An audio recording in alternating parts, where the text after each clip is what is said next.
హరి ఓం. శ్రీ గురుభ్యో నమః. హరి ఓం. వాక్య విభూతి అనే శీర్షికలో భగవాన్ శ్రీ సత్యసాయి బాబా వారి ఉపదేశము తెలుసుకుందాం. సాయి శరణం, బాబా శరణం. దైవ అనుగ్రహం. భగవంతుడు కొందరిని అభిమానించి మరికొందరిని శిక్షించినని కొందరు అనుకుంటారు. కానీ భగవంతునికి అభిమానము లేదు, ద్వేషము లేదు. తీగలో ప్రసరిస్తున్న విద్యుత్ ప్రవాహం వంటివాడు ప్రభువు. తీగను పంకాకు తగిలిస్తే చల్లటి గాలి కొట్టి సుఖం కలుగుతుంది. కుర్చీకి దాన్ని చేర్చితే హంతకుల ప్రాణం అవలీలగా తీస్తుంది. వేడిని తగ్గించాలని గాని ప్రాణం తీయాలని గాని అది కోరుకోదు.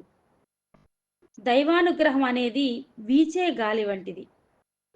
తెరచాపలు ముడుచుకుంటే పడవ కదలకుండా పడి ఉంటుంది. తెరచాప విప్పి ఎగురవేస్తే పడవ చకచకా సాగిపోతుంది. దైవానుగ్రహం వెలుతురు వంటిది. ఒకడు ఆ వెలుతురును మంచి పనికి ఉపయోగించుకుంటాడు, ఇంకొకడు వెలుతురులోనే చెడు పని చేస్తాడు.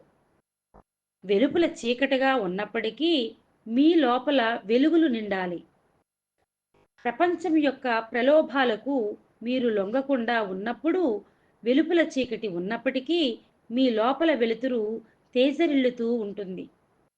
వేదాలు ఈ సత్యం బోధించి ఆ అదృష్టం పొందడానికి అవసరమైన శిక్షణను అందిస్తున్నవి. ఓం శ్రీ సాయిరాం.